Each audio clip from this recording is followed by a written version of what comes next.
With the permission of Senator Aquino, Senator Lacson is recognized. Thank you, Mr. President. Gusto ko lamang pong itama ang misimpression that may have been created by the interpretation of the Honorable Marcoleta do sa Section 135.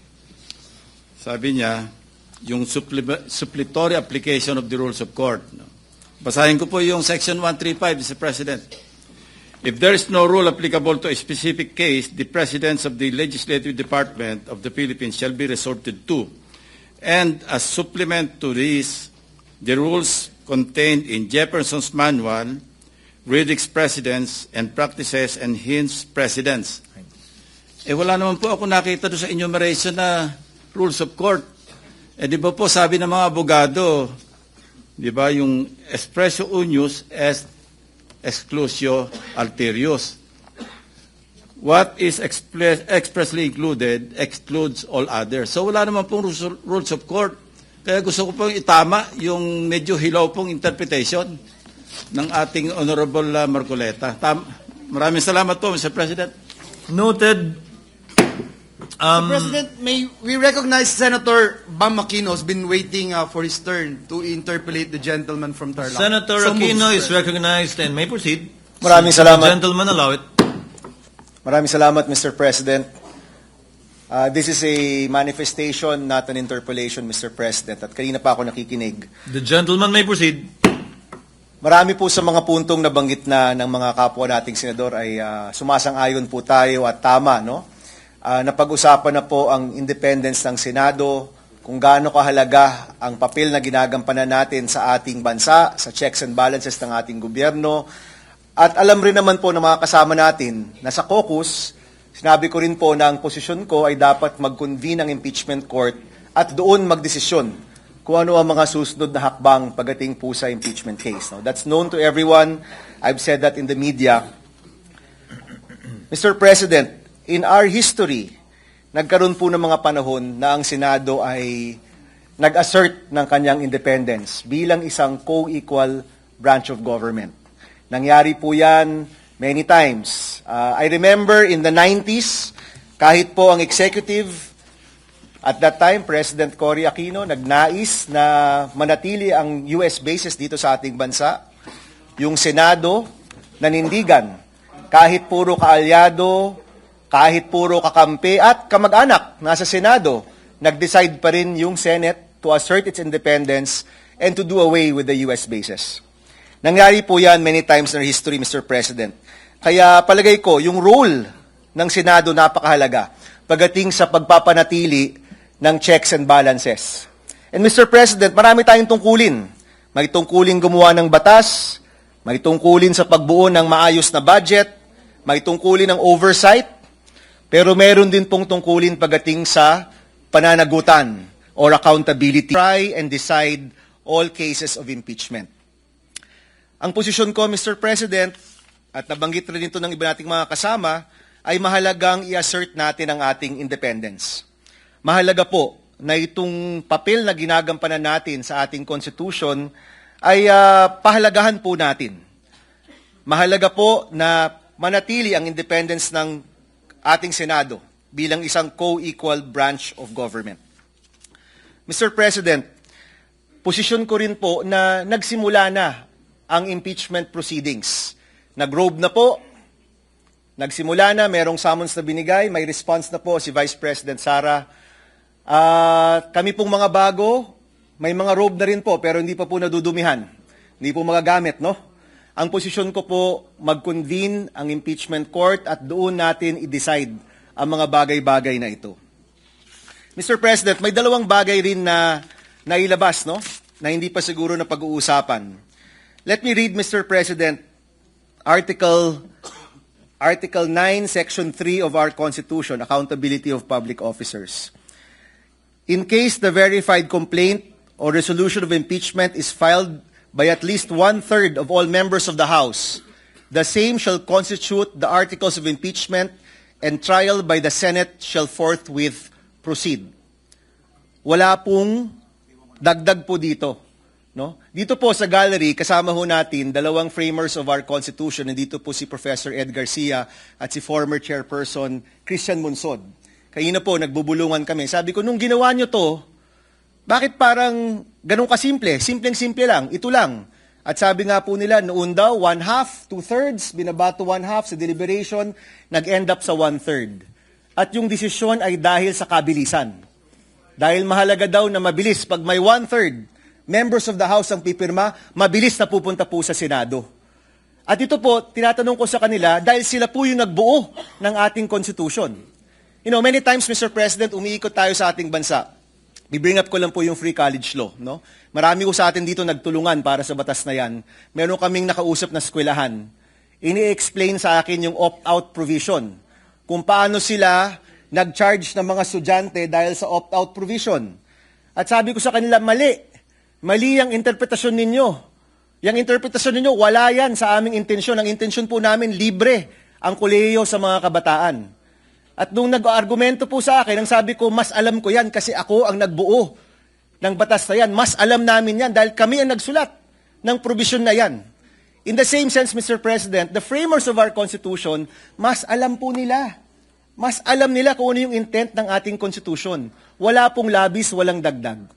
Many times, Mr. President, tinatanong tayo, usually pag campaign time to, tinatanong kami, Mr. Senator, hindi ba dapat merong educational attainment requirement yung pagiging senador? At sinasabi ko po lagi, wala, kasi wala po yan sa ating konstitusyon. Wala pong dinagdag, wag tayong magdagdag nang wala pong nakasaad po dyan. So gaya po niya, no, binabanggit ko lang po dito, dahil na pag-uusapan, may mga dinagdag na mga procedure. Alam ko po, siguro, tama po ang sinasabi ni Senator Marcoleta, baka maganda naman ang intensyon ng Supreme Court.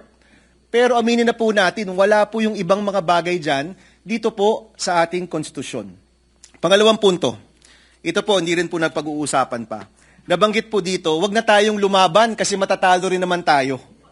No? Of course, Mr. President, it is improbable, aaminin ko po yan, very improbable na magbago ang Korte Suprema with 15 votes. But it's not impossible. Improbable at impossible, magkaiba po yan, firstly. But secondly, Mr. President, may mga panahon na kahit alam nating matatalo, kailangan pa ring lumaban. Tayong lahat po dito, dumaan po dyan. Ako po, dumaan rin po dyan. Kahit mukhang mahirap, kahit mukhang matatalo, kailangan lumaban pa rin. Tumayo tayo sa sarili nating paa, mag-assert tayo ng ating independence, ipahiwatig natin yung ating saloobin bilang isang grupo, ipakita ho natin na co-equal branch of government tayo, na meron tayong punto de vista, at kahit matatalo, kahit sa kaduluduluan ng lahat, respetuhan rin naman natin ang Supreme Court, mahalaga na mailagay pa rin kung ano ang nasa saloobin ng ating grupo.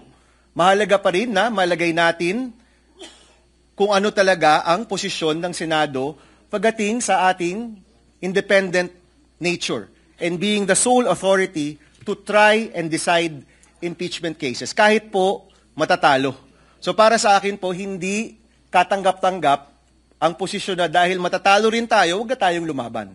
Paminsan-minsan po mahalaga na ilagay naman natin ang ating posisyon kahit alam po natin na hindi pabor sa atin ang mga bagay-bagay. Thank you, Mr. President, and we'd like to thank Senator Marcoleta for his time. Thank you, Senator Aquino. Noted and entered into the records. Senator Marcoleta. Mr. President, I thank Senator Bam for his manifestation. Totoo nga po na yung binasa niya sa Article 11,